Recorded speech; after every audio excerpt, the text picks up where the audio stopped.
Hey everybody, Tim from Shui Media here with a special announcement.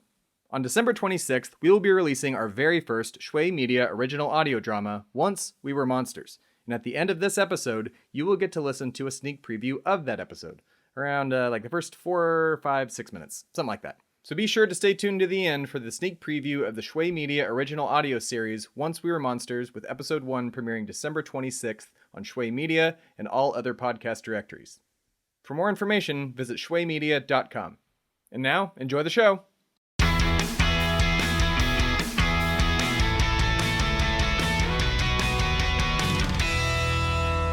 It's time for a Shui Media podcast.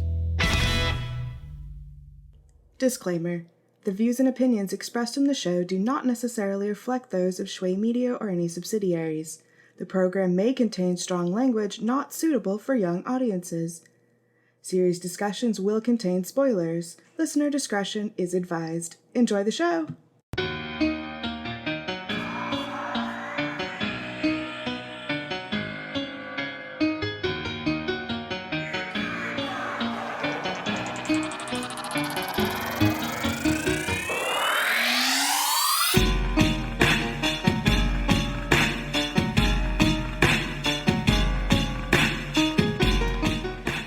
Everybody. We're back. Welcome to Dubterfuge. I'm Matt.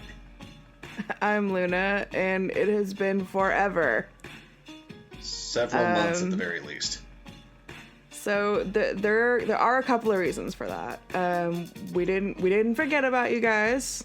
I promise. We just hope you didn't forget about us either. It's just there's been a lot going on. For starters, I've been actually we've both been really busy. I've had school for the past semester, and my life has been pretty much consumed with that.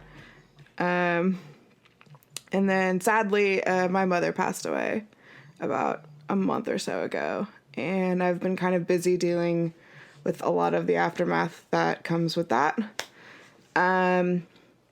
But Matt and I have been talking for a while, and we've decided that we want to continue on with the show because we both really enjoy doing it.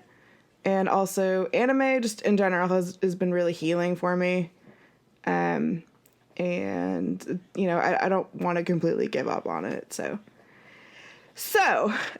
with that, we're going to kind of do a slight seasonal rundown, kind of. Just gonna keep it kind of super casual. And then maybe in a few weeks or so, we'll do a holiday special, but that's all very tentative at the moment. So for today, just enjoy a chatty, casual seasonal rundown. We're going to talk about some of our favorites this fall season. And then also I can talk about some of the shows that I've had to catch up on through my enormous backlog. And yeah, so, you know, grab a drink, grab a snack, and let's just kind of dive into it. So, what are you watching this season? Well, I guess I can start. I want to lead this off with easily my favorite ongoing show of the last couple seasons that you're wearing something of Fire Force. I see that Company 8. Is that like a patch? What is that? It's a hoodie, and I may or may not have some cosplay plans in mind. You know, I feel betrayed that you have not informed me about this. I feel a little hurt and betrayed here. At least tell me you got. No, this is the first I'm discovering it. What? Yeah! No, I totally thought I mentioned this. Okay, so... you did it! See how much I'm peeking the mic right now? Because I'm, just so surprised!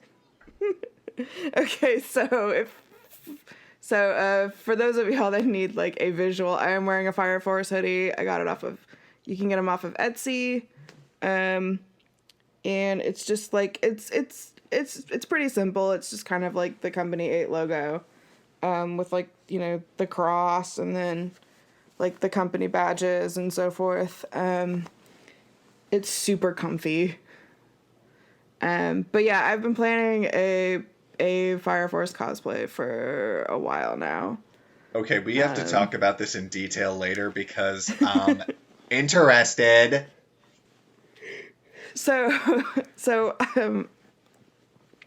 Yeah, so some background. I'm like super into firefighting and so forth. Probably because actually my mom was a paramedic way back in the day, like in like the 70s. But anyway, so when I'm not watching anime, I'm pretty much consumed with the series Chicago Fire. I've been a huge fan since it started in like 2012, which is nuts. It's like 8 years ago or so, eight seasons ago now. It's insane. But you know, so now we have like a really cool firefighting anime. Anyway, I love it. I was big into Soul Eater, so as soon as I heard that Okubo was behind it, I knew the manga was a thing. I never got into it, I didn't really want to ruin the anime for myself by starting it once before the anime even started. I wanted to like enjoy the journey. It's been just a ride. I love the cast and crew to death. Like Kyle Phillips is the ADR director. He's the freaking dude. Aaron Dismuke's doing the scripts. Also another awesome person. And oh, cool! I didn't actually know that. Yeah. And then it's got like Jeremy Inman and Derek Snow and Jade Saxton and a bunch of other awesome people. Yeah, I'm extremely behind on the show, sadly, for all the reasons that I introed with. But yeah, I think I'm only on like the first core. I think I'm at like episode 13. So it's supposed to go for 4. The original. I'm not sure how long it's supposed to go now, because originally, like before it even aired, the story that ANN broke was that it was going to be 4, but then like midway, like on episode 6, 7, or 8 ish, roughly of the first core, there's a story saying that it got renewed for a second. So I don't know what's real in that regard, because I thought it was going to be 4. Now they're announcing the second. Now they're announcing a renewal for the second, so I don't know what that is. I hope it's 4. I want it to be 4. Please let it be 4. Yeah, that would be ideal. Yeah. I will catch up with it now, though, because I really want to. Well, okay, because overall, David Productions has done such a fantastic job with the animation. If you don't know who they are previously pretty famous for this. I don't know. It's a really obscure show called JoJo's Bizarre Adventure. Never heard of it. And they've also done some actual kind of obscure shows like Ristorante Paradiso, which is that of course. I mean, why lead with that one, that most well-known one next time? It's by the author of Aka 13, which was a little show that I think it was from like 2016, like winter 2016. Bevins directed it, and it was before he left, so yeah. Yeah, I believe so. It's a Natsume Ono series, who I really, really love. Anyway, and that they also did this show called Ino Exboku Secret Service. Yes, now out of print, that Sentai got, that I still have to watch. It's so good, and the manga is so good. It's on my list. I know. We'll get to it. I think my only issue with Fire Force is the groping. You mean like the Lucky Lecture lure with Tamaki? Yeah, it's starting to become kind of an issue from what I'm reading on the forums. Yeah, I get that it's supposed to be for comic relief, but at the same time, it's a little beaten to death, and it's also just like a little too exaggerated. I mean, falling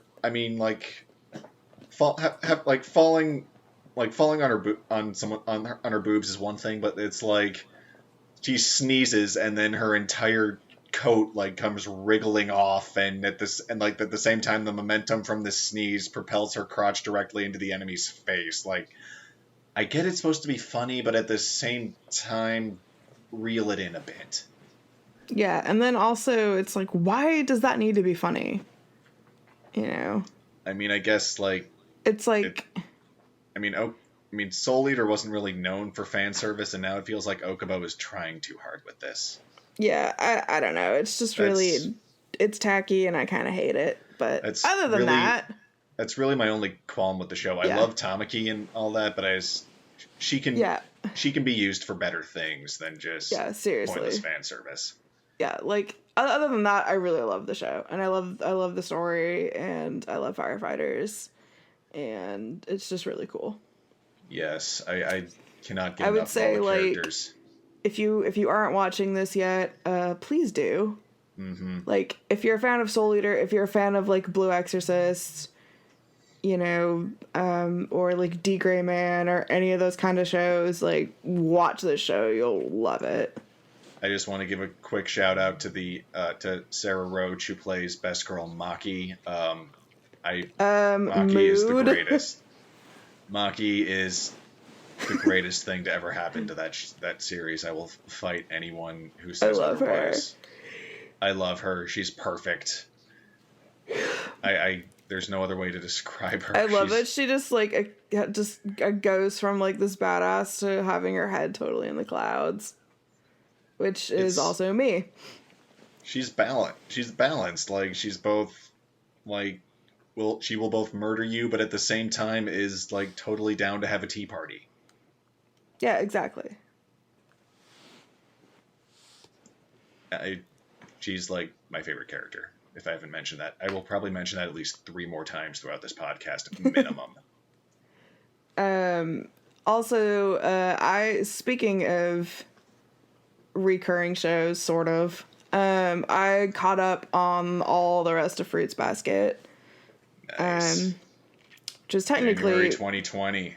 Yeah, I'm so excited. Season 2. Oh man, has that show been so cathartic for me? Oh my god, yes, me too. Okay, you tell your which character was cathartic for you first. Well, for a couple of reasons. Also because I recently lost my mother, and you know it's kind of how the series starts. The main character Toru also, you know, loses her mom at a really young age. So that I actually found that part to be really cathartic and really healing in a way. But for me, the character, so what they've been doing is kind of going back and making it a little bit more faithful to the manga. And there are parts in the manga that are sort of like a series of little like vignettes that sort of focus on these other like supporting characters, including Toru's best friends. Yes. And my favorite arc is probably Uo's. Yes, me too. Uotani. Or Uo-chan, as she's more affectionately known. Uo-chan. She's like the goth, sort of. Well, okay, she was the badass biker babe. No, she's not. Uo-chan, yeah. Wait, hang on. I'm getting them mixed up. No, I was talking about Hanajima.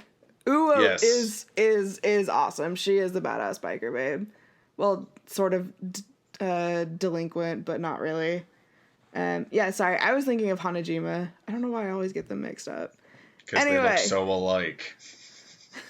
I don't know. I'm sorry. Ugh. Anyway, my brain is kind of functioning at like half capacity at the moment. Anyway, so I was talking about Saki Hanajima, who is Jade Saxon's character. And she's like this goth, like she's kind of depicted as sort of like an esper, which in Japanese culture is like a psychic medium, or like a sort of like in tune with a like supernatural phenomena. But I love her, and I loved her arc. Just kind of being a weird goth kid myself. I really related a lot to her arc. And yeah, it's just I love this show so much. For me, it was Uotani that really hit home for me. Just I could relate to like the rough home life as a kid and not really wanting to go home, and for I won't go into the sad sappy details, but I could definitely feel what she was feeling. Like the one part at the end of her thing with like the home to go back to monologue, that just like that was ringing in my head for hours after I was done watching it. Plus, Matt always wanted to own a motorcycle. Shh. Spilling all my secrets. Just spill them all, why don't you? Spill what color underwear I'm wearing now, too, why don't you? Green. Dude. Yeah. Just because I relate to an Esper doesn't mean I am an Esper. Like. Uotani really hit home for me. Elizabeth, she was played by Elizabeth Maxwell, who just nailed the role like completely, absolutely, and beautifully. Like Uotani is easily my favorite character Elizabeth has ever played. It's no like small fact that I'm a huge fan of hers, and Uotani easily eclipses any other character she's played. I'm really excited for the next arc because it introduces Rin. Yes. Who is probably one of my favorite characters in the entire series, and you'll find out why. But she's really cool. She was introduced at the end of this season, right? Yes. She's the horse. Yes. Brina Palencia is playing her. That's going to be a lot of fun. Yeah, I believe so. Yeah. And she has a connection to my personal best boy, Hatsuharu, aka the cow. Exactly.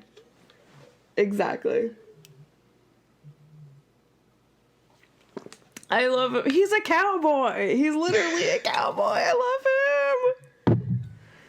What's the name of the head of the family? The one who was like he was an abusive jerk to Yuki. Okay, well, to all of them.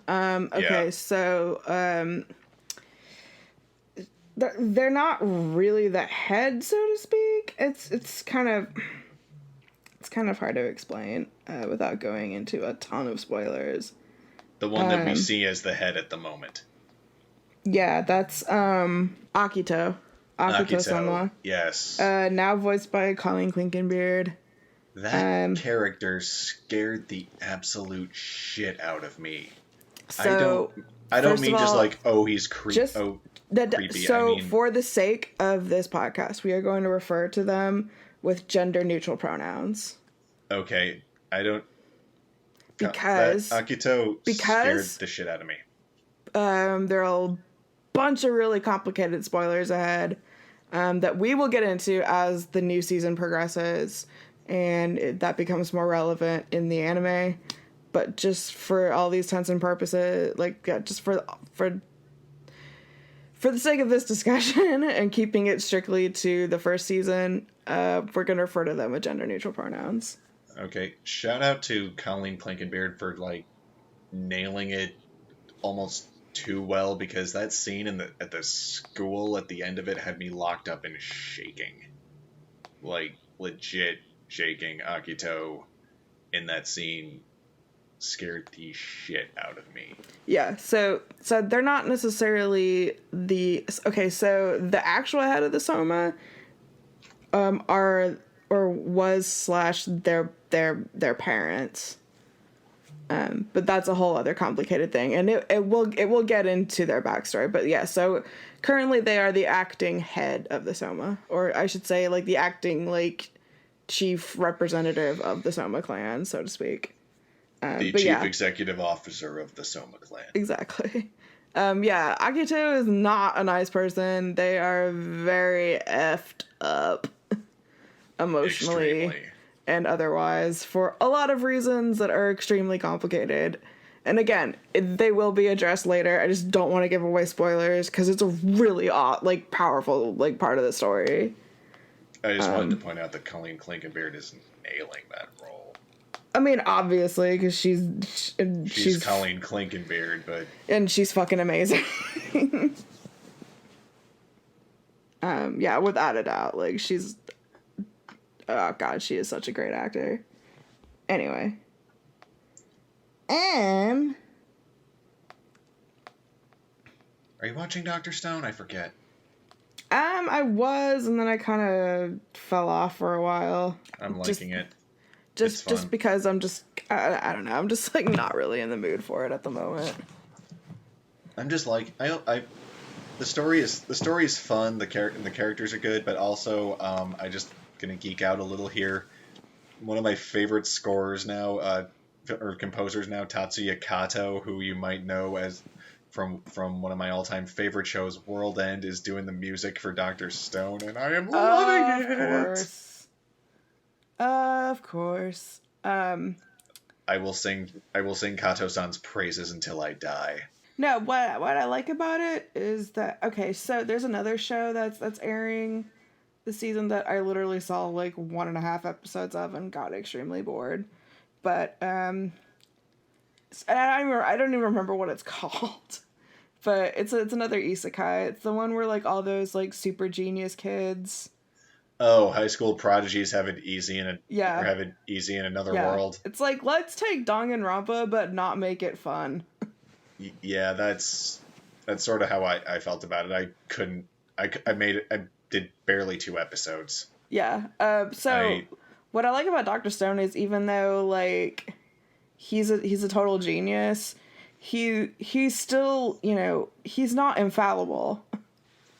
You know, like, he still needs help, and he still needs to, like, you know, things are still challenging for him, and he still relies on like others' help. Whereas the little shits in this other show are just like, we can do everything, and blah, blah, blah. And, like, some of their titles make, like, absolutely zero sense. And it's hilarious. Anyway.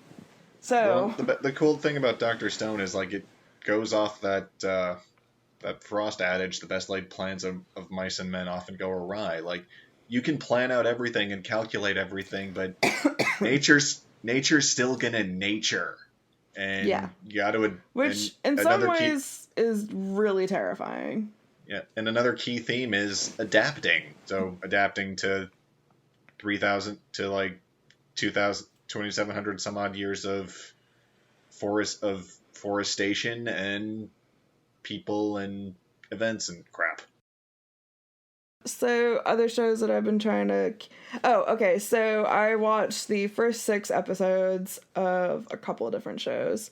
Start with The Thirsty Goddess. Mainly because Funimation's kind of going on, like, a holiday hiatus for the upcoming winter break.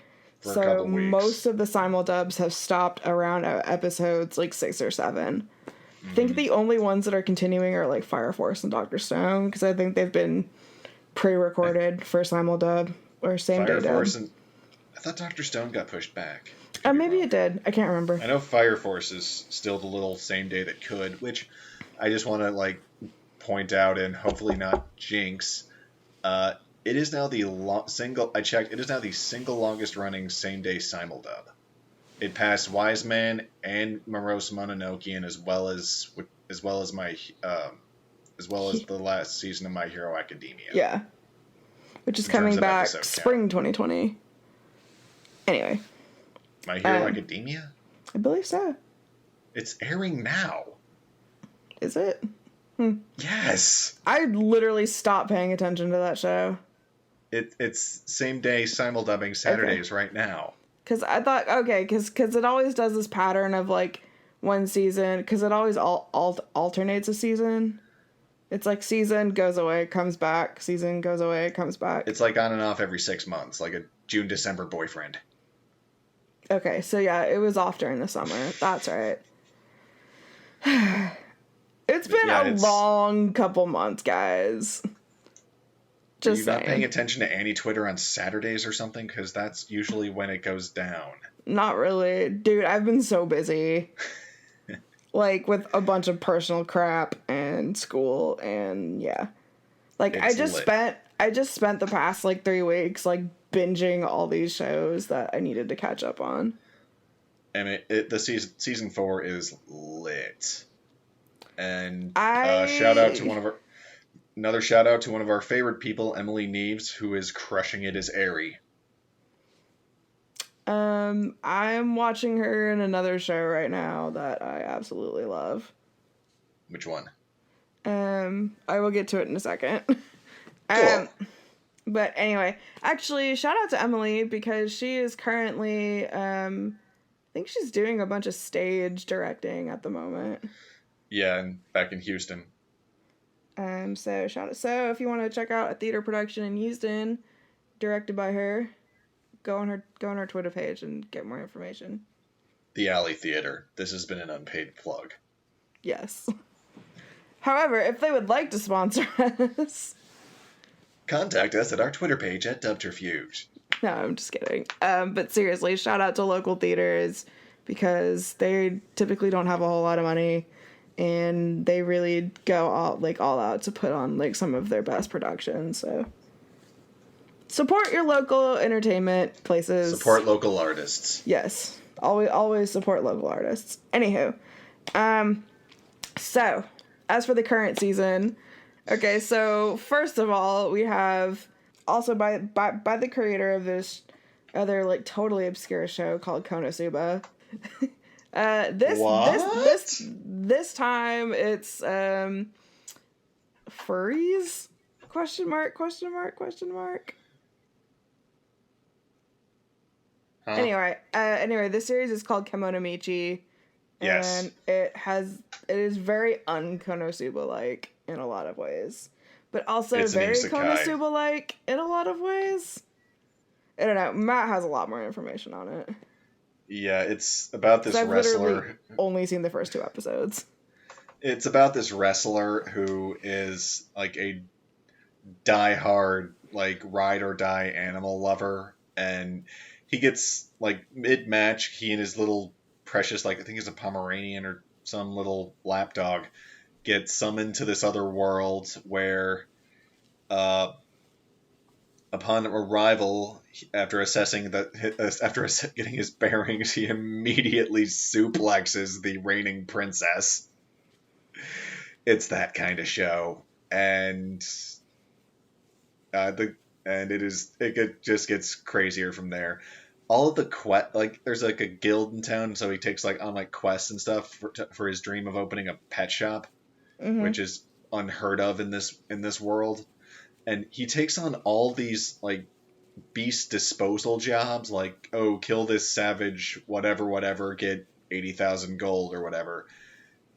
And instead of killing them, he just like tames them via belly rubs and pets and just cuddles. It's like, and it is it's like a much better executed version of Fantastic Beasts and Where to Suplex Them. Yes, or in this case, Fantastic Princesses and Where to Suplex Them. Exactly. Preferably in front of everyone in the castle in this case. So another show that's probably a little bit more like Konosuba, but actually has nothing to do with it, surprisingly, is The Hero is Overly Cautious. Or we've just been calling it Cautious Hero. So, basically, in this world, there are how do I even begin to explain this? So, I guess in this world, there are a bunch of gods and goddesses that are constantly having to defend their kingdoms from various demon lord attacks. Because I guess every fantasy kingdom needs to have an evil demon lord trying to attack it. They summon heroes from one world to another world to help save it, and basically how like big the world is, how big and awesome the hero is, and basically like the degree of the mission like sort of determines their like status and ranking among the gods. And apparently they've been summoning a bunch of dudes from Japan due to the popularity of isekai and like genre. Online gaming stuff, which is kind of hilarious.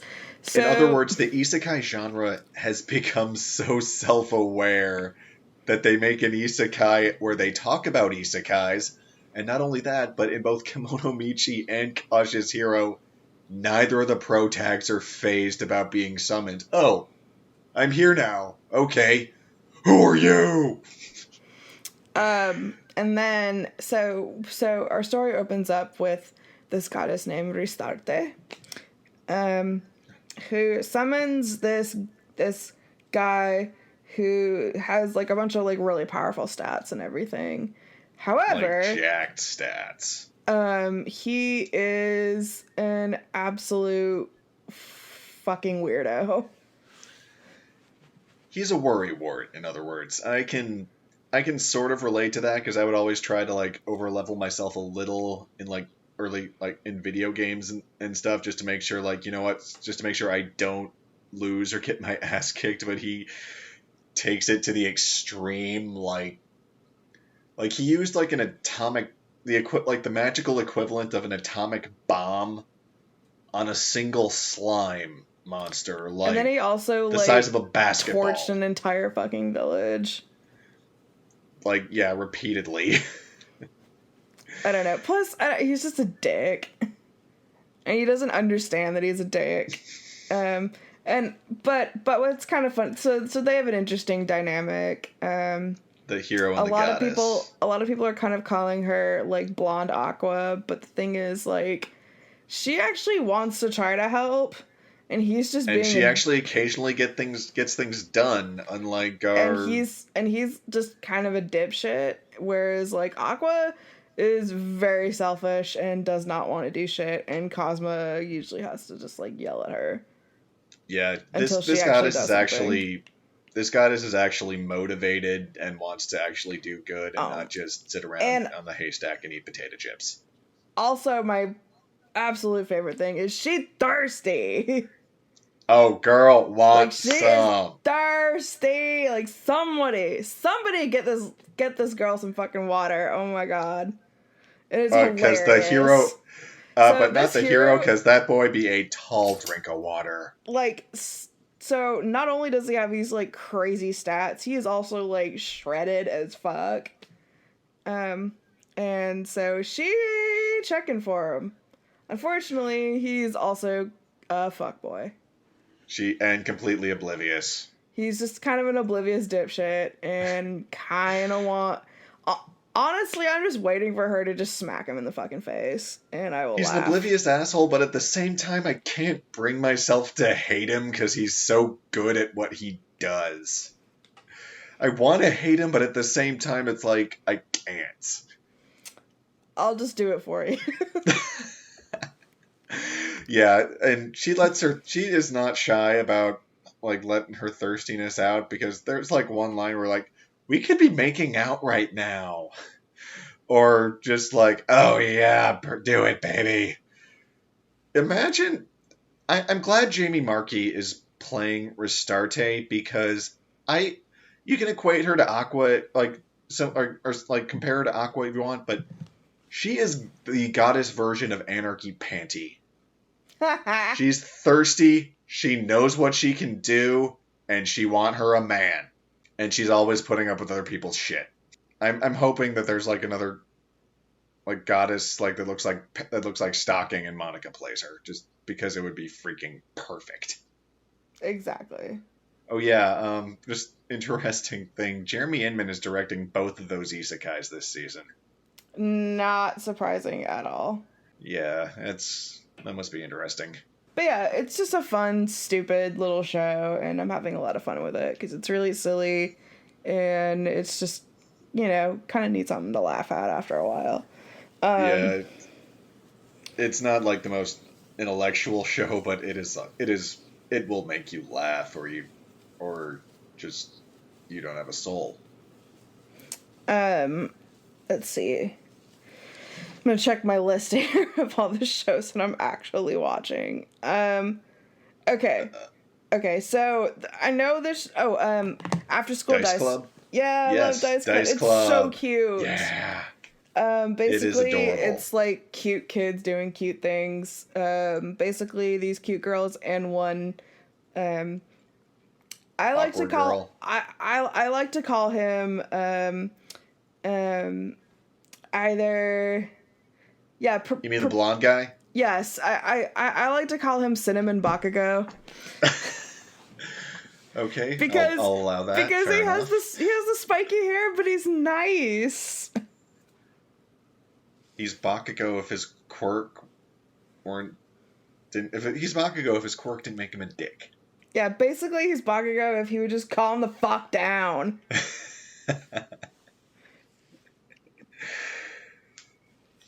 And there's like a lot of romantic confusion there because he likes one girl, the other girl thinks the girl he likes thinks he likes someone else, and the girl other girl thinks she likes just doesn't care. Kind of reminds me of Gamers in that sort of like love quadrangle nuttiness, so to speak. Except it's not centric. But it's really cute. Basically, they just kind of get together after school and play games. Of course, my favorite character is a total dumbass. And she has like pigtails, and she's so cute, and she's so stupid, and I love her. And I will protect her with my life. God damn it. I forget her name, but Danny Chambers plays her. I love her. I love her. She's my sweet cinnamon dumbass. I just love her so much. She's such an idiot. I really love the cast in it because the main three are Danny Chambers, Alexis Tipton, and Maddie Morris, and they are all just freaking phenomenal. Okay, Takayashi. No, excuse me, Takayashiki. Takayashi. Yeah. There we go. Yeah, she's super dumb, and I love her. But she's like the happy she's the happy, not clumsy kind, like the oblivious, but not like dangerously so kind. Yeah. And then the happy medium of. And then Cinnamon Bakugo is like in love with her. But she's such an idiot and she has no idea. And he tries to help her out, but it just doesn't work. And it's just, aww. Like when they were playing cockroach poker. Which is now like one of my favorite games. And I just, oh my god. And okay, by the way, the games that they're playing are all real. You can totally buy them on Amazon, which is really cool. So if you wanted to, you could theoretically play along with them in the show, which is kind of fun. Yeah, or if you see a game that just like catches your fancy and you're like, I want to try that myself. Don't look up variants of it. Look up the actual name, and it is there. Cockroach Poker, Marrakesh, whatever the heck else they've played. Those are the only two I remember. They're all using all the real games, even the ones in the background. Like they're all real. Yeah, a lot of them are actually like European, but they totally exist. Yeah, they're all. She said most of them are like German, I think. Yeah, either like German or somewhere else in Europe. But by the way, if ProZD, aka Sungwon is I hope he's watching this show because he loves board games and he has a whole board game series on his YouTube channel. So I think he would get a huge kick out of this game. While he's not watching Chihaya Furu. If he's listening at all. Probably not, but hey, doubtful. Yo, if you are, you should totally be in on this show because you'd love it. Now, probably my favorite show of this season. Okay, bear with me. This sounds absolutely fucking ridiculous, and it totally is, but it works, and that's No Guns Life. Because, okay, just stay with me now. The main character has a gun for a head. I'm dead fucking serious. He has a gun for a head. Like, literally. And it's like somewhere between like, you know, like Alphonse and like a revolver. And it's amazing. If Alphonse like transfigured his head into a gun, you would have the character. Pretty much. Yeah. And it's like this super badass, like noir, like cyberpunk crime drama. It's so fucking good. And it's a Madhouse original. Oh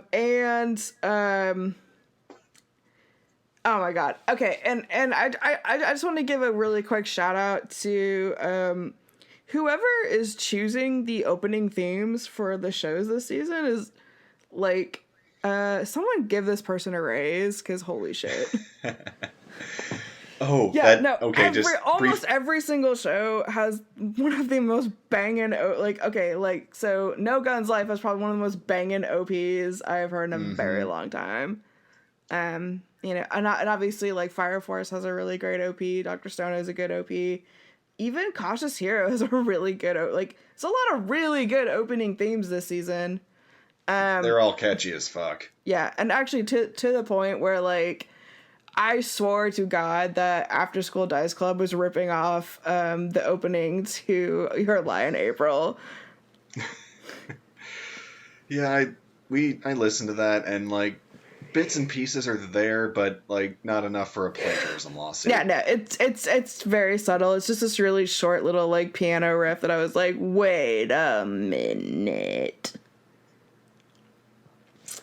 Speaking of music, again, I just want to get excited for one thing. The current, the ED for My Hero Academia Season 4 Part 1 is done by one of my favorite singers, Sayuri. And if you don't know her, she's done vocals for Rampo Kitan, Erased was her big one. Also, Scum's Wish, and she did a duet for the opening of season 2 of Golden Kamui. I love her, and I am just, like, tickled pink that she gets to do a song for such a big mainstream show, and it's on Toonami. I freaked out, like, when season 4 episode 1 dropped, and I was like, we get to hear her sing on national TV. It was exciting. Yeah, she's done a lot of anime openings. Some of them are her original songs too, like Mikazuki from Rampo Kitan. She wrote that. Yeah. Okay, geek out over. Where were we? No Guns Life. Yes, the actual No Guns Life, the actual OP. best show of this season currently. Fuck y'all, fight me. Another one that where Kyle Phillips is at the helm. I forget who's doing the scripts, but yeah, Kyle Phillips is also directing that one, and he is rocking it.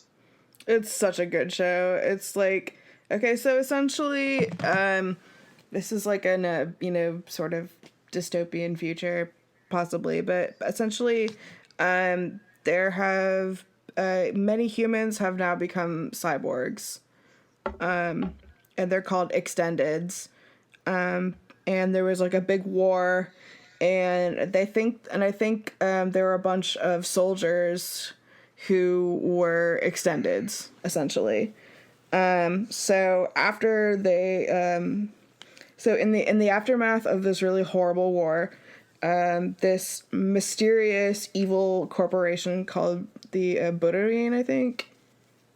Bururin. Oh, well, because in the yeah, there's neither the English or the Japanese get the pronunciation quite right, but for the sake of argument, let's just go with the English and say Bururin. I'm so used to the Japanese version that I just keep saying Bururin, so. But anyway, yeah, the Bururin company is. Okay, so imagine, if you will, and this is kind of scary, but imagine if, like, Amazon or, like, Google or Apple even, like, made and manufactured artificial, like, prosthetic limbs and stuff, right? And it's only a matter of time. That's the scary part. And if you think about, like, how, what if, they monopolized that market, right? And, if you have, like, an Apple prosthetic arm or whatever, you could only go to Apple to get it repaired. Well, what if you can't afford to do that? And then you have to go to, like, a third rate, like an underground chop shop, essentially. Well, that could cost you your life. And then, you have these and so this corporation also kind of acts like, like the mafia sort of, where they like extort people for money, etc. So anyway, our main character, Juzo Inoue, is known as the Resolver. He's a mercenary who also kind of acts like a private eye a little bit. And yeah, he is, I think he was a former soldier, and he literally has a gun for a head. I don't know how he sees, but that apparently he can. I don't know how he sees. I don't know how he talks, but it's just one of those things that we kind of just like have to file accept away and move on. In our, like he can, he can see, smell, and taste everything, and smoke apparently, because he also smokes cigarettes, and it's so hilarious because he is literally a smoking gun. And I love it. I love it so much. I just hope that there isn't like a time where he completely loses his shit, because it would just be nothing but triggered jokes, like to death. Well, I mean, what's his face already pulled the trigger in like episode 4, I think. Yeah, I the only one who like had "Shoot to Thrill" by AC/DC running through their head when that happened? Anyone? Shoot to Thrill! Bueller? Well, thank you. Finally, someone who gets me. Anyway, trying to explain this. Where do I even begin to explain this show? So essentially, he comes across this kid, named Tetsuo, who can't speak. Basically, he's also an extended, and they think he might have been, this company has basically been kidnapping children and experimenting on them, and it's really, really fucking gross and sad. And messed up. So he comes across this kid and basically tries to, like, rescue him, and eventually the kid kind of regains use of his body, and he can throw his voice, essentially, through this power he has called Harmony. And he can talk through like other extendeds or other machine parts. So he carries this head, this like robotic head on his hip, and he uses that to communicate. And then like a creepier cell phone.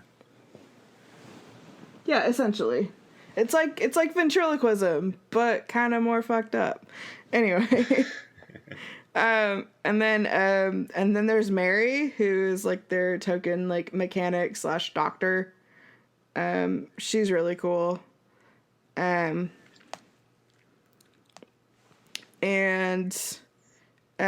possibly my favorite character is Olivier. Olivier Vanderberm, I think. Is that Marissa Lenti's character? I think.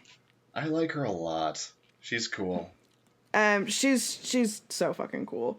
She kind of looks like a JoJo's character, but just probably why. The whole like art style sort of gives off like a little bit of a JoJo's vibe, at least in some of the character design. It's like somewhere between JoJo's and Outlaw Star and Escaflowne. Really what it reminded me of, like with all the like bodies and stuff, was the very, very beginning of Galaxy Express 999, but without the income inequality. To me, it's like somewhere between Technolize, which is a Yoshitoshi Abe anime from way back in the day, and that kind of has to deal with, like people sort of like living like underground, so to speak. People with prosthetic limbs, etc. And like Blade Runner. Yeah, fair enough. Anyway, and then Did you hear? Oh yeah, did you hear Blade Runner's getting like an anime, or like they're extending the pilot they released a few years ago? I am so excited for that. Also, speaking of Blade Runner, we are officially in the year of Blade Runner because it is December 2019. Oh snap! You're right. So we are officially in the Blade Runner timeline. Another 4 years, another 14 years and we'll be in like the anime, and then another 30 years we'll be in the sequel. Exactly. Yay! I'm excited for the 2033 anime. Oh, That's good gonna God. be awesome. I hope they keep the same cast, because they licensed it out to Sentai Filmworks to dub, and it was awesome. Oh, what? When was this? Like when it first dropped on Crunchy. The dub is still out on Crunchy. Go watch it. Like I said, I have been on a major hiatus. This was a few years ago. This was like 2016. No, 1 second. 2016, 2017, yeah. Blade Runner 2033. Okay, fuck off. 1 sec. I have zero recollection of this. Like, whatsoever. Okay, there's an anime short film by Shinichiro Watanabe that came out in 2017. Yes, that's the one. Okay, it debuted on September 27th, 2017. I don't remember this at all. It was awesome. It's on Crunchy. Just type Blade Runner into Crunchy, and it will blow your mind. Whoa, Edward James Olmos. Holy shit. Yeah. That's cool. They haven't had a celebrity that big in an anime show since Haley Joel Osment in IGPX. Or Mark Hamill in IGPX. I'm watching IGPX right now, by the way, if that wasn't obvious. Okay, so I've apparently been sitting out. Anyway, whatever. I have zero recollection of this series. Anyway. It flew under the radar, if it makes you feel better. Yeah, no, watch it. Just go watch it. After this, of course. Like, don't just... I don't want to just sit here like an idiot for like 30 minutes. Oh, you haven't been doing that? I love you. Hello, pot meat kettle. I love you too.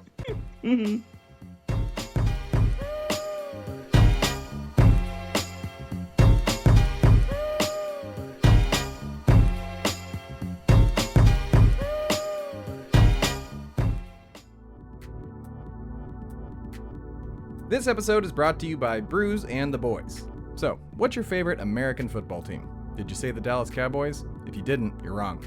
And if you're still saying, well, Tim, no, they're not my favorite team, well, let me recommend that you listen to the Brews and the Boys podcast with Michael Sizemore and Tom Ryle of Blogging the Boys so that they can prove to you that your favorite team is indeed the Dallas Cowboys. Brews and the Boys is your friendly neighborhood podcast that's a lot like going down to your friendly neighborhood bar and watching and talking about the game with your friends.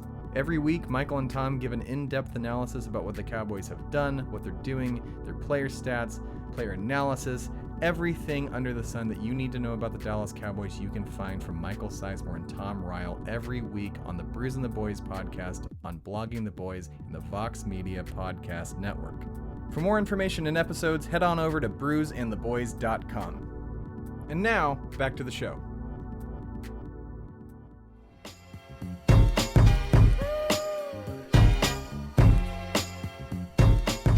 All right. So, what else? I watched. Okay, so I caught up with the Koto series that we've been following. I was about to since, say we should start that. Summer Start or talking about something. that one. Kono Oto Tamare Sounds of Life. Oh my god, I love this series so much, and it's getting so good, and the characters are getting so awful. So awful, but you still love them because they're trying and to be better people. Even though they're kind of dicks. No, okay, so everyone in the Koto Club is a cinnamon roll, and I want to protect all of them. But I feel like it's just like every single time they keep coming up across these like absolutely horrendous antagonists. Currently, Caitlin Glass is playing an absolute see you next Tuesday. Like she isn't just like she's intentionally trying to wreck the club as their teacher. Like it's just she's such an insidious character. But I like the way that they're executing it though, where like she like anytime she tries to do something nice, this like wicked shadow persona keeps like feeding her a bunch of bullshit. Yeah. Yeah. It's just like, dear God. So Like, I'm anxious. Help. I'm like anxious to see like what our main character does about it. By the way, if these two crazy kids do not get together by the end of the show, I will flip a goddamn table.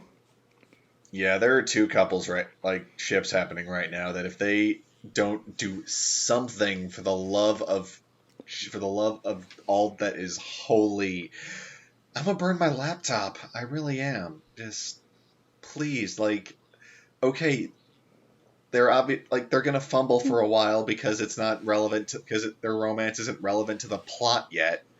But still, let it happen, please. Don't just keep letting them fumble. Just let them fumble into the end zone. That's all I ask. Yeah, seriously, it's clearly obvious that they're all in like with each other. Because if you just have them fumble until the 5-yard line, I am going to flip. Yes, it is football season. I watched the freaking Vikings game tonight. Fight me. Wait, was it Vikings versus who? Seahawks. Vikings were winning. Damn it. Vikings were winning when I last saw it, which was while I was out to dinner at the sports bar. But yeah, go Vikings. Where were we? Kotos, because those are related to football. I like the koto. It's a pretty instrument. I can't really. Yeah, I just derailed the whole fucking thing, didn't I? Football ruins everything. Yay, football ruins everything. I don't really care.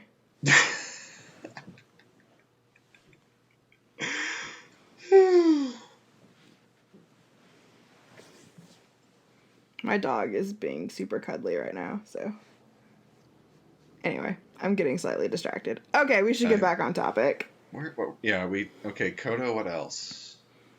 Oh yeah, the cuddly thing reminded me. I'm sorry, Tim. You're gonna have a lot of shit to clean up and post. We love our producer, by the way. Yeah, shout out to Tim. Hella shout out to Tim. Yes. That just reminded me of all the funny writing in Kimono Michi where he was trying to this reminded me of this one scene where he's the scene is to get the job was to get rid of a salamander, and of course he ends up befriending it, and the thing is still feral and aggressive, so it's trying to burn his face off, and he goes, "Oh, you just want to give me pyro kissies, don't you?"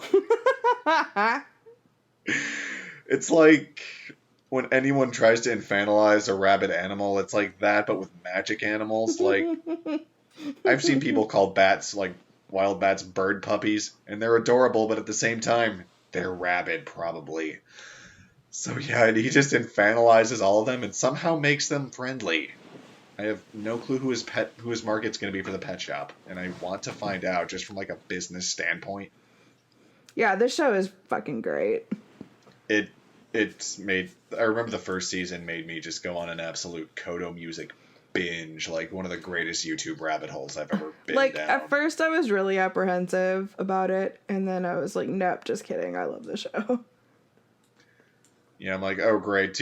At first I thought, oh great, please don't tell me this dick is going to antagonize the club the entire time. He's joining. Oh my god, yes. And then it's like, he's so angry, but he's so sweet, and I love him. The strawberry really is fitting for his favorite flavor of stuff. Oh my god, okay, really quick. When she literally buys every single strawberry flavored snack at the fucking concessions, and I was like, oh my god, me.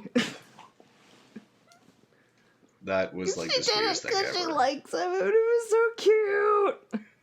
I squeed hella hard. It was so adorable. I also just love Hiro freaking out whenever she's around the main character. Oh my god, it is adorable, and I just want them to I just want her to own up to it, but at the same time, it is just too cute and fun not to watch. Yeah. Okay. So shout out to Alexis Tipton. Yes. Damn, did her character do a massive 180?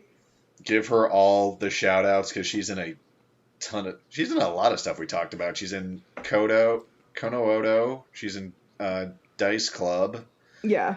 She's the pro tag, and then she's also Iris in Fire Force. Mm-hmm. Right. Oh, okay. There's one that I want to talk about. I forget if you've seen any of it at all. Azure Lane. No. That's all you. Okay. It's basically Kantai Collection, but a hell of a lot better. More characters, way better fight scenes, better story.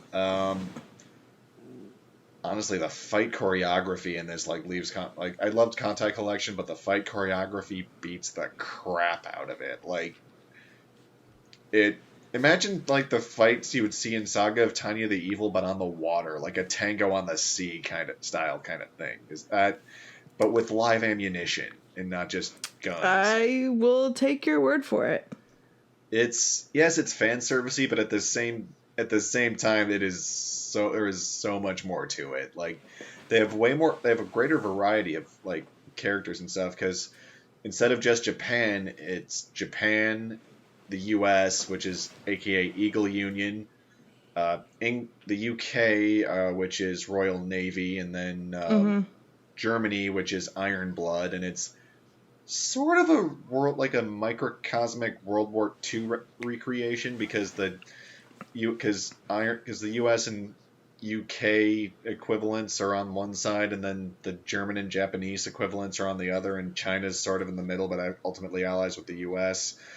And they basically were fighting and then split off, and the story is just a lot of fun. The characters have a lot more depth too, I think. And they try to actually be they talk about humanity and stuff, since they're supposed to be just ships, and how they're human and stuff, buying clothes and talking and going out with friends and all that stuff. You don't see ships saying, "Hey, I'm going for a stroll around the harbor with the USS Delaware. Back in a bit. See you."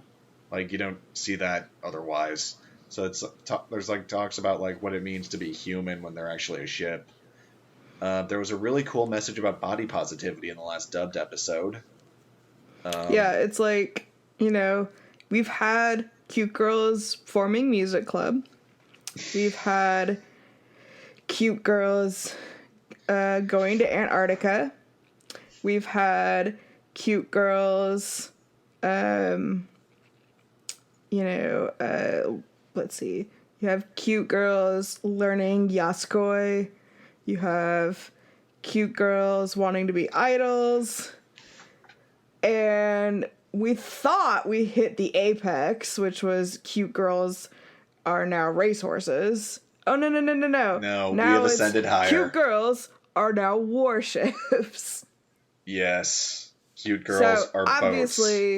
Obviously, this is to go even further beyond. Actually, it's the inverse of that, actually. Boats are cute girls. Because they were originally ships, somehow, this thing called the mental cube touched them, and they became, flesh, blood, sentient people. So boats are now cute girls. We've come a full 180 here. Okay, insert meme of a wartime ship with the kawaii blush. I'm thinking of Lusitania. Just for the sake of it sank. For the sake of bad taste, I'm imagining the Lusitania getting hit by a torpedo from behind. Okay, that's enough of this conversation. So anyway. Okay, let's see if I can I make this more awkward now? I'm kink shaming. How do I make this more awkward? Yeah, that's it. I'm kink shaming.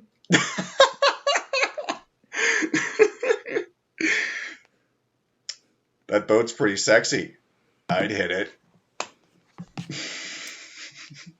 Like the Titanic iceberg meme, but with cute boat girls.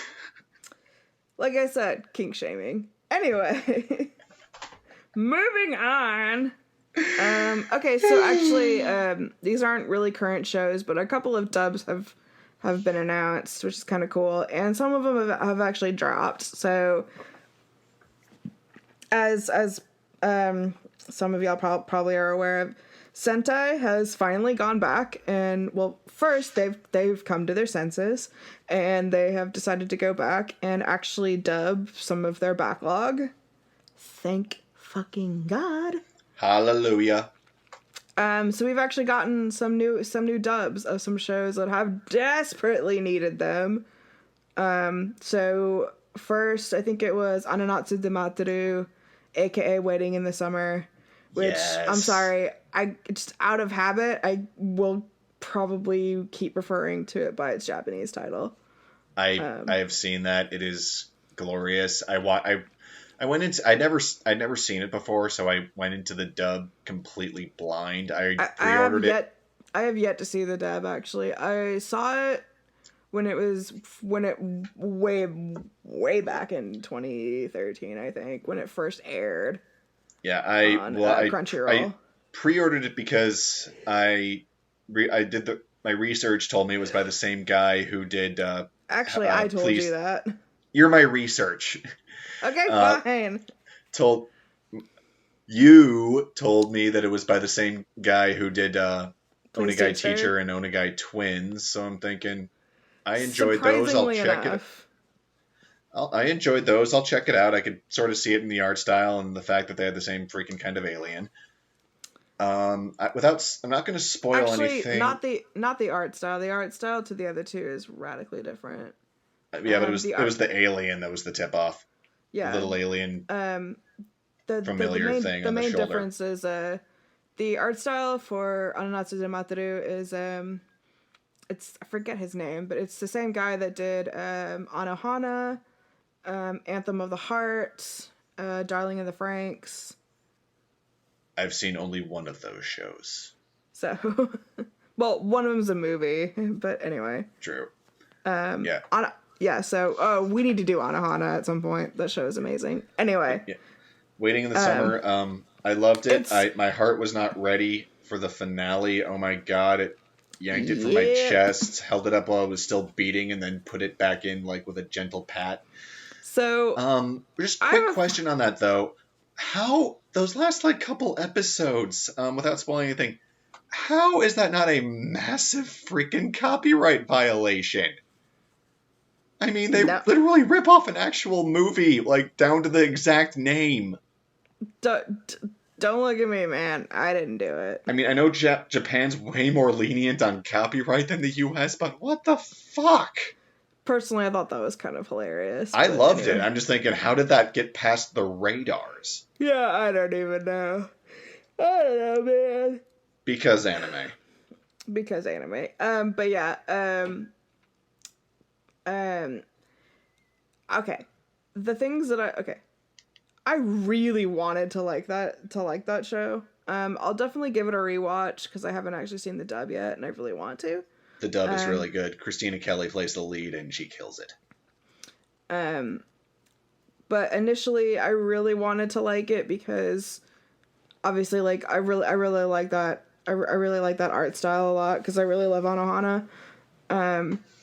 And it is so well directed. Like, oh my god, beautiful direction. The animation's gorgeous. Like everything else about it is so good. But oh my god, they're just a bunch of these are just a bunch of like nitpicks with certain characters and some of like the romance development that honestly just makes me want to pound my head against the wall. Yeah, I can agree with that. It got irritating at a few points. So yeah. Other than that, I still think it's totally worth checking out. If any of y'all are interested. And then next, Golden Time finally got a dub. I'm gonna wait until it drops on High Dive. Yeah. To watch it. I know nothing about it except from what you told me about it, and I've heard nothing but good things, and I want to like it. I just wanna wait. Okay, I'll so probably end up buying it, but it's by the author of Toradora, which is one of my favorite, I think, animes. Yeah, definitely. It's probably one of my favorite romance animes. I really adore that show a lot.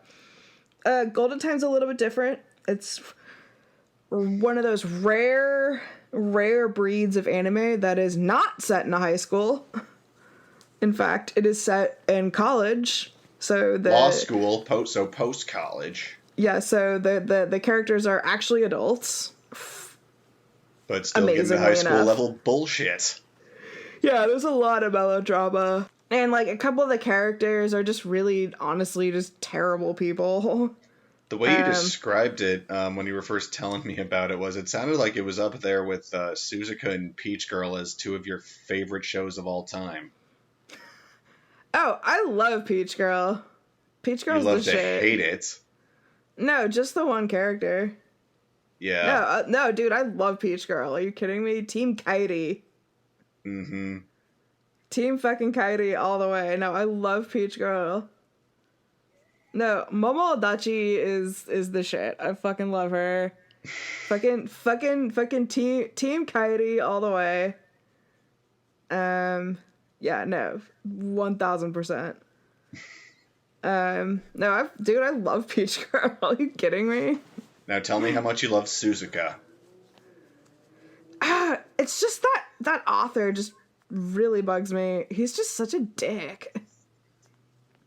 Like I've read, well, it's not, it's just like I've read interviews with him. I don't like his views on women. Yeah, he's just a dick. No, like I'm dead fucking serious. Like I've read interviews. I don't like his views on women.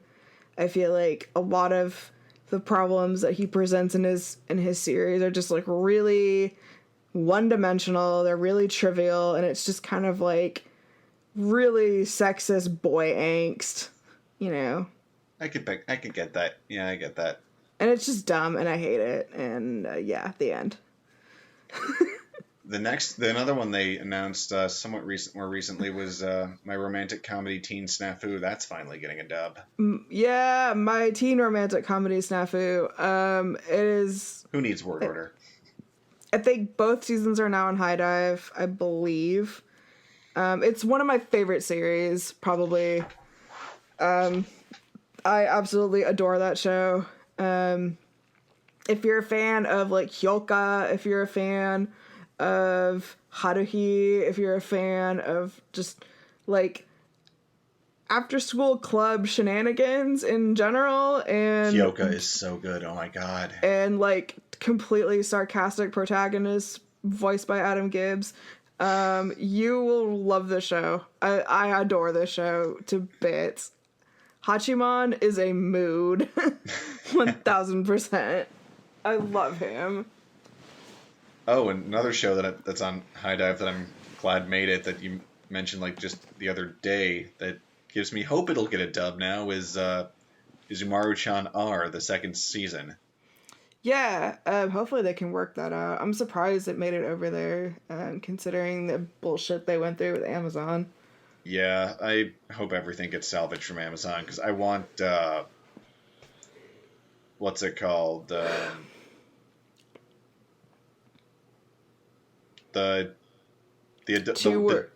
Two words starts with, sounds like.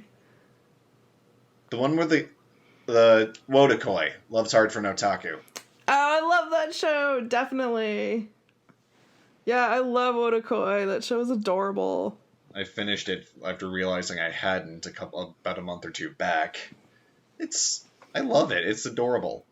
It's adult too. It's like it's adults doing adult stuff. There's so much, yeah, and they're all into anime, and I love it. Anime and games, and they're just like chill but hardcore otaku, and I love them all. Yeah, that's so cute. It's so cute. Anyway, what else? Oh yeah, and then one dub that I'm extremely excited for, which will be premiering on High Dive towards the end of this month, is Oh Maidens in Your Savage Season, which y'all probably remember from the summer season, I believe. Holy fuck, that show was incredible. Debut by Mari Okura. It's her first ever like like, she helmed that entire project. Like, she literally created the whole thing. God damn it, that show is so fucking good. Another one that they another simul-dub they did, or a dubcast rather, was that I liked, just because I read some of the manga, was Domestic Girlfriend. It is a fun... It's a show! It's a trip, it's a show. I enjoyed it immensely. I will say, it is 5,000% 18 over. 18 extremely. Over only. Adult themes up the wazoo. Mature audiences only. But, like, holy fuck, that anime is a trip. I loved it. It's absolutely ridiculous. It's trashy. It's terrible. Everyone should watch it. Yes. Everyone who is at least 18 and over should totally watch it. Or everyone who just knows how to... It is an experience, let me tell you. Or everyone who's accidentally dipped into their dad's browser history. Oh my god. It's so funny. It's so good. It's so dumb. It's awful. I love it. Oh my god. I can't even. It's so bad it's good, basically. It's so bad it's fantastic. And then also Run with the Wind is finally getting a fucking dub. Oh yeah. That it deserves. That was my favorite show from last fall. The funny thing is, I'd gotten like the day before the Run with the Wind dub was announced, like literally the day before, I had bought Princess Stride Alternative on sale, so I'm thinking that, so I was just wondering, like, okay, either I am their main analytic, or that was just the greatest coincidence ever. I'm probably their main analytic. I mean, look at me. I reek of anime. I'm their main analytic. Really? For a Fujo title? Duh. Have you seen me? No, you haven't.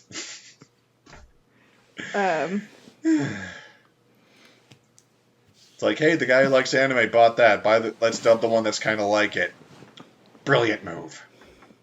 Except that, oh, you know what? No, I think, I was going to say, I think they're from the same studio. No, they're not. The other one was Madhouse. Another thing that came out Run with the Wind is Production IG. It's not getting dubbed, but I hope it does. It came out a couple months back on Crunchy, the Saga of Tanya the Evil movie. Oh, yeah. It was beautiful. Like, they really upped the production values from the anime. Just got, like, the best fight scenes. I geeked out because, no spoilers, but there's a railway gun, a Dora class railway gun that I just lost my shit over. I can tell how enthused you are just by looking at you on the screen here. Yay! Try to contain your excitement. Like you're at a 95. I need you at a 3. Yay! Anyway, yeah, and also, like, I have a massive stack of anime somewhere over there that I bought from Sentai's sale from, like, 3 months ago or something. I just got some stuff from their Black Friday sale. I got Infinite Stratos and Akame ga Kill. Yeah, I got way too much stuff, and we should probably... I need to get through that backlog eventually. I got the limited editions of Flip Flappers. Nice. Girls Last Tour. I got... Girls Last Tour is awesome. I got... The world needs more Yoshike. Some... Hakuoki, some Aharu X Machine Gun, Intrigue the Bakamatsu, and Chaika the Coffin Princess. I bought quite a few of their now out of print titles on Impulse that I still haven't watched yet, like Inu X Boku and Night Raid and one other. Oh, Night Raid's a trip. So I've heard. And And okay. yeah, I have like there's like a whole like foot high stack of Yeah. DVDs that I need to make a dent in. There's that, like not just Sentai stuff. There's like that, Wolf's Rain. I watched the Escaflowne DVD. Couple of there's a bunch of stuff. I got that from the Kickstarter. Yeah, I got the movie from the Kickstarter. I got all of it. Oh, I did not have enough funds to back all of it at the time, so I just did the movie. I just did enough to get the pre-order.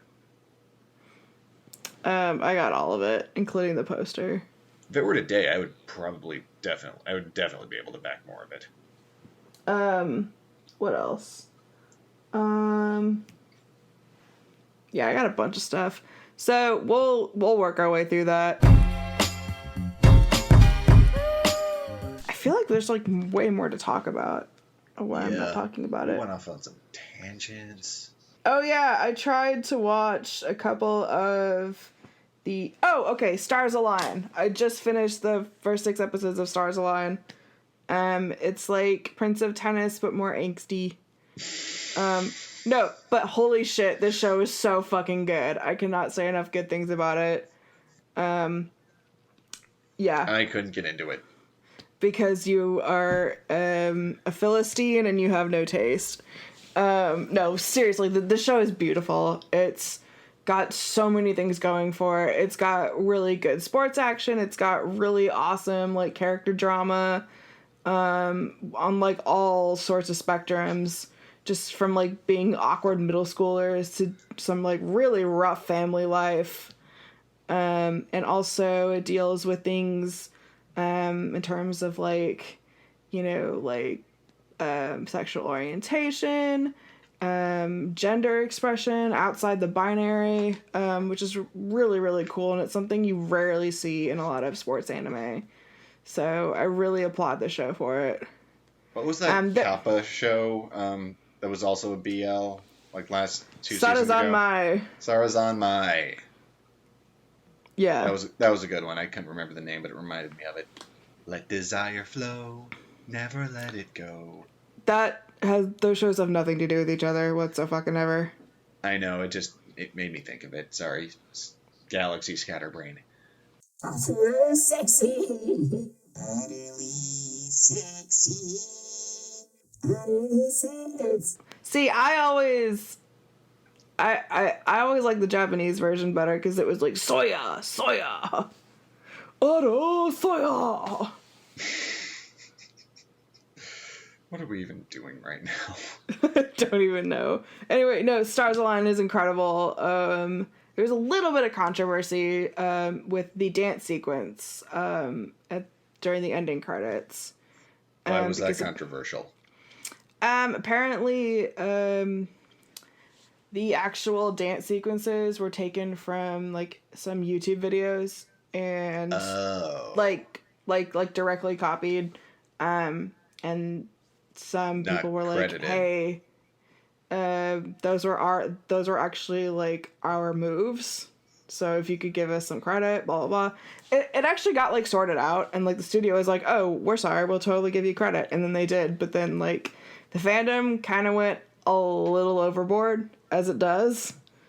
Makes sense. And yeah, they kind of got really angry about it, and it was like, guys, calm down. Like, it's like, okay, if the respective parties involved, like, came to an agreement, so can you. Came to an agreement on their own, respectively. Like, it's none of your fucking business. Shut up. Yeah. Like, to not sound so, like, sorry for being harsh, but it's like, I totally understand, like, you know, raising a fuss about things. I mean, like, hello, me. But, like... But once it's resolved, there's no need to, like, yeah, but there are things anymore. that, like, really should only be between the respective parties, you know, that are involved in the situation. Otherwise, it's not any of your business. Stay the hell out of it. Anyway. Plus, Cancel it's really... culture.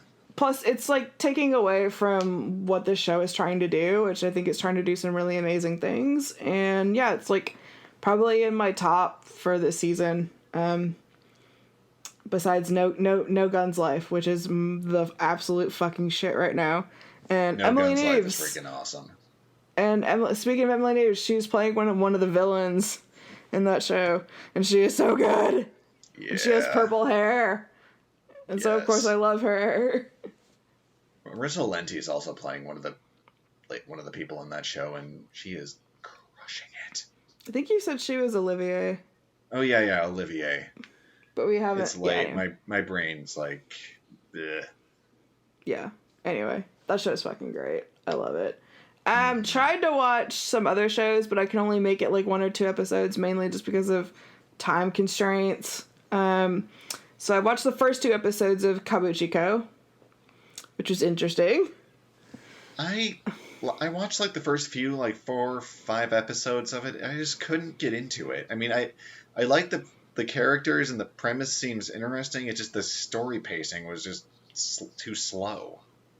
Really? Because I thought it was a little bit like kind of all over the place. Maybe, yeah, that's okay. Maybe that's what I mean. But like, yeah, it just didn't work. The pacing. Yeah, I feel like it kind of hasn't figured out where it wants to go.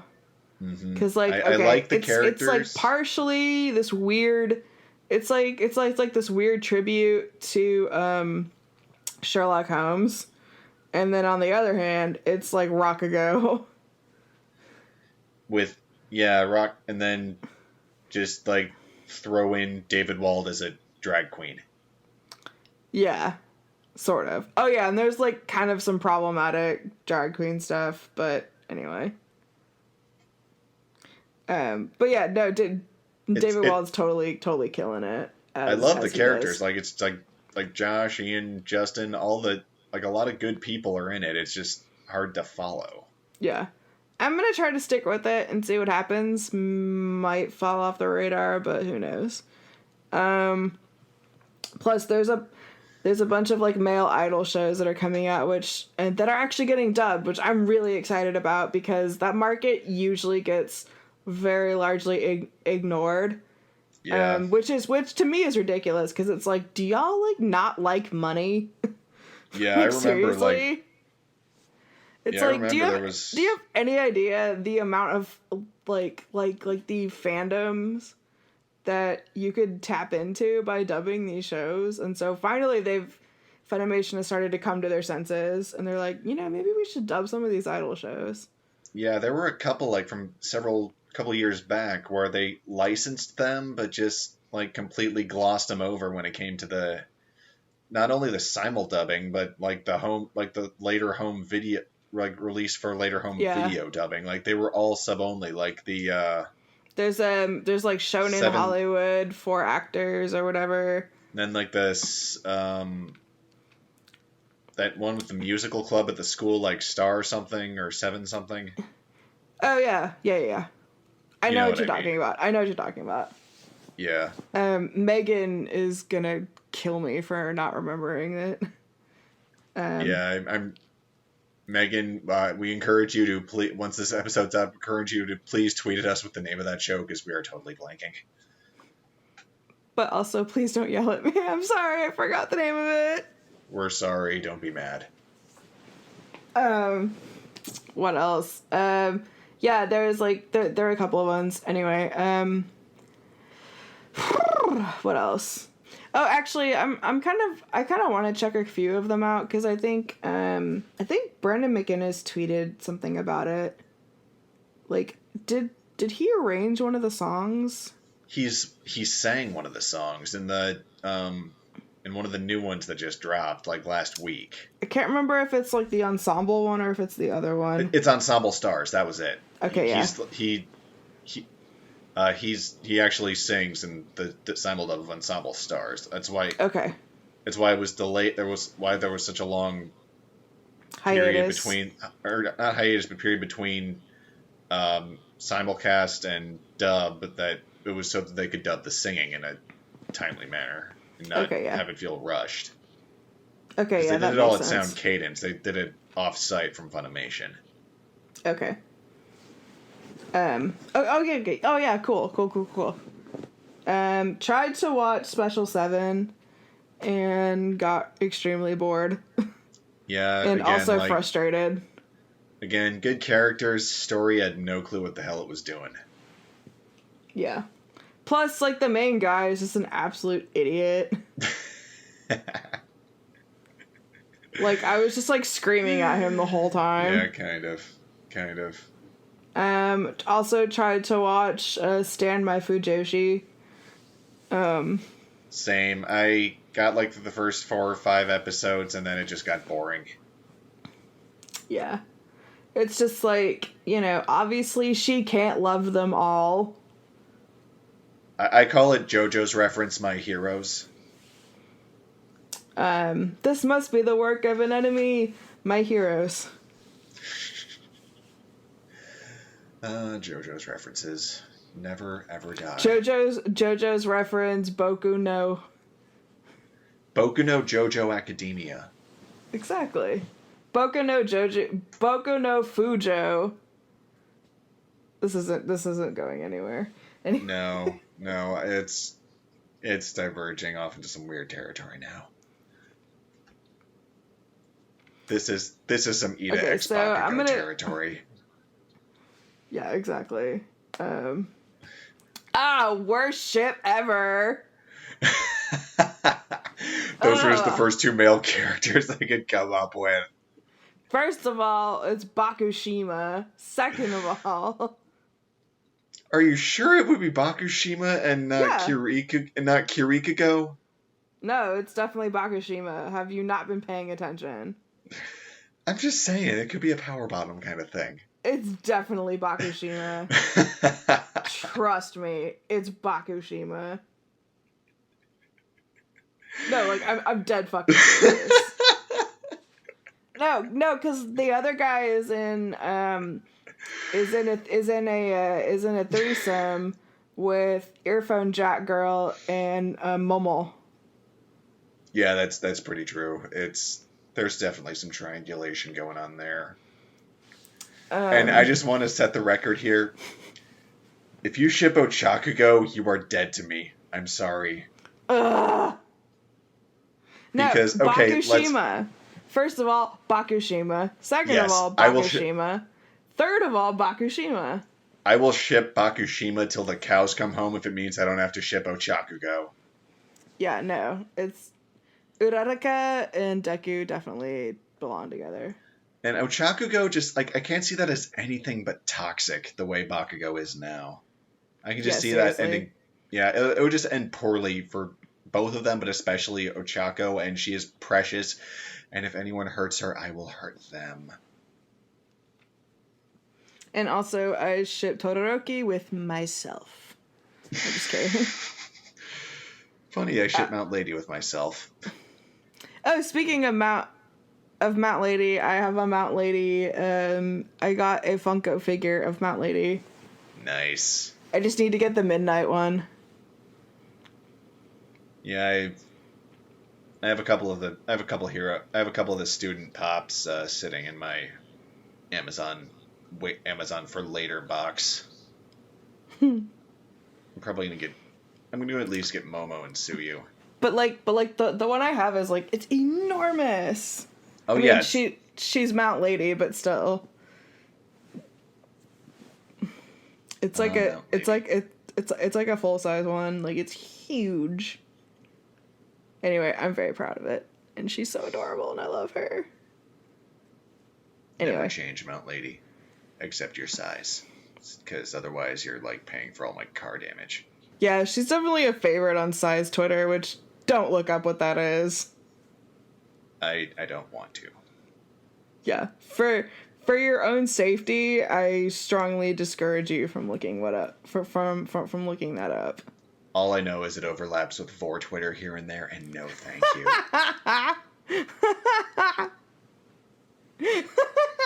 I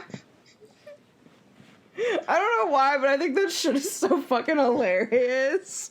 Yes. Like, it's so stupid, but it's so fucking funny. I can't. It's just so fucking weird. It's like the prime example of anything can be a kink if you try hard enough, or if you find the right market. I don't know why, but I think it's fucking hilarious.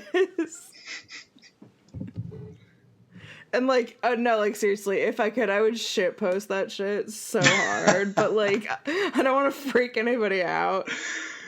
Yeah, if you suddenly started doing like, that after what you usually tweet, like everyone would be concerned. Like not just your followers, but everyone who ever sees your tweets regularly would be like, "Are you okay? Like, are you into this shit?" I'm like, "No, it's funny. I promise." I don't want to kink shame, but you scare me now. But it's funny. It's so fucking funny. You need help. It might be funny, but you need help. Whatever, Mr. Warships. Hey, warshipping is pure at least. You don't see them devouring each other. Yet.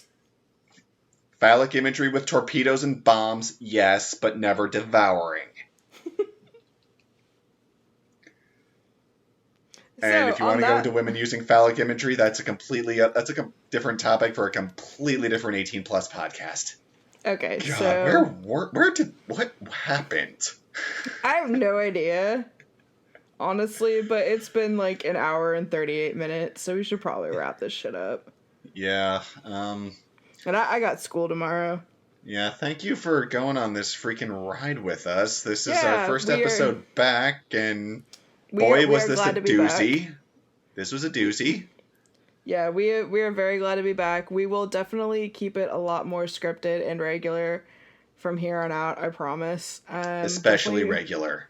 Definitely want to do like some holiday stuff. Maybe when the let's see. Maybe I can convince Matt to do Snafu since it's already out. Sure. We could do that for our next one. And then definitely when O Maidens drops, we are doing the shit out of that. Yeah. And I definitely want to... Maybe we should discuss Itsudate My Santa if we're doing a Christmas episode. Yeah, no, I was going to say we should just talk about a bunch of good Christmas anime. Love Hina, Itsudate, Dr. Stone just had a Christmas episode. The ultimate Christmas anime, The Disappearance of Haruhi Suzumiya. I was going to say Itsudate My Santa, but okay. It takes place over Christmas. It's such a... Oh my god. It's probably one of my favorite anime. Itsudate is about Christmas. Okay, you clearly have not seen enough Haruhi to know what I'm talking about. I clearly have, and I like Itsudate just for the sake of argument and nothing else. Well, you're wrong, and it's actually the Christmas special of Love, Chunibyo, and Other Delusions. Almost. It's the Christmas special of Love, Hina. No, the reason it's the Christmas special for Chunibyo because Dekamori X Mizutani. Okay, yeah, I'll give you that one. I know which one you mean now. Okay, my dog's telling me to wrap it up. Yeah, follow us on the social medias. Follow the podcast at Dubterfuge. You can follow me on the Twitters at Matthew H. Voss. What's your handle again? It has changed. It like every 5 weeks. So currently I am at Lunatic. That's Spell capital, that for them, please. That's capital L, 3 O's. 3 O's. NAHTIC. Lunatic. Because you'd be so easy to find otherwise. Yes.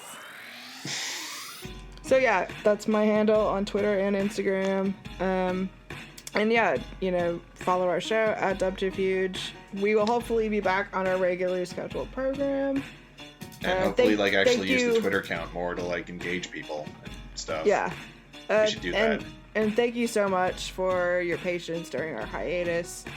But I promise we are back. We're back. We're back, baby doll. We are back, darlings. Yes. Okay. Okay. And signing off.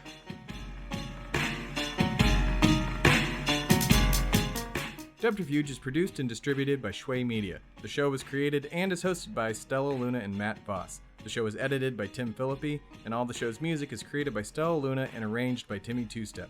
For more, visit Dubterfuge.com.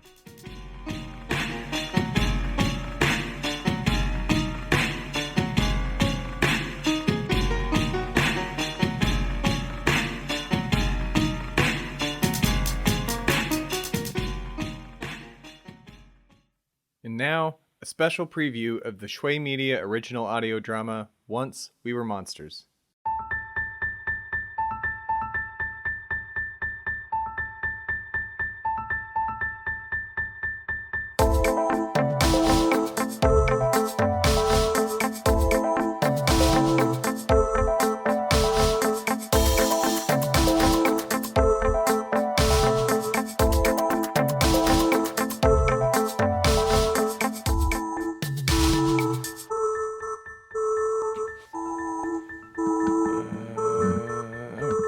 Okay.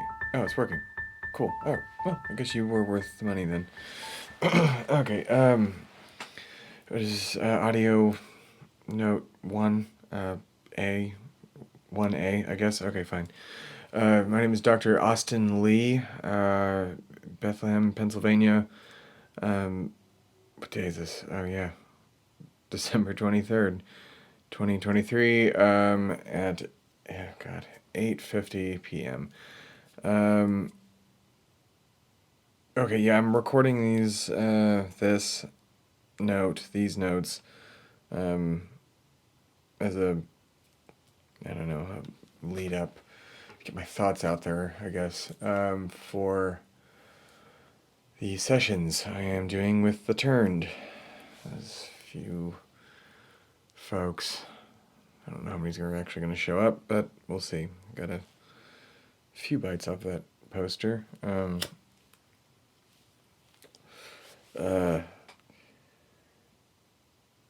So, I guess I should probably give some context here. If anybody's listening to this who is not me, and if this is maybe being used in the future or something as a way of figuring out what the fuck happened. Or you're, living under a rock and don't know about the single worst event to ever happen, ever. It was Christmas Eve, at least, for us and whoever else in this country or whatever. Everybody's sitting down for their meal or going to the store if they're waking up to go buy groceries in Japan, or if they're just living their life in Iraq or walking around in Australia. Happen to any given person, any given town. Completely random. God, I fucking hate that. I hate that there's no rhyme or reason to this. I'm not alone in that, obviously. Nobody fucking knows what happened. Every goddamn scientist in the world is trying to figure it out. Nobody knows. We all just have to deal with it. Yeah. God damn it. Things keep going out.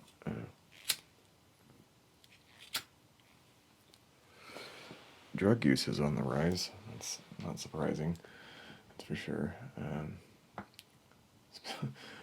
Why wouldn't it be after all your families and friends have died? Yeah. Christmas Eve massacre, whatever you want to call it. Everybody's got their own word for it. I don't even think the news has actually done their job and come up with a name. You gotta respect the amount of people that died. So yeah, we were all sitting down, and at least in my house, we heard a noise, and a lot of noise, and then a lot of noise everywhere. And then the TV sounds that little colorful bar with the emergency alert. And it was chaos. All at once,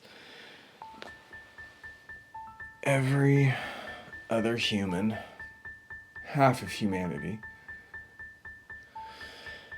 spontaneously transformed into monsters and then proceeded to devour, kill, and maim every living thing in their path, destroying property as well, obviously, as you know what these creatures, beasts, monsters do. And then 12 hours later turn back.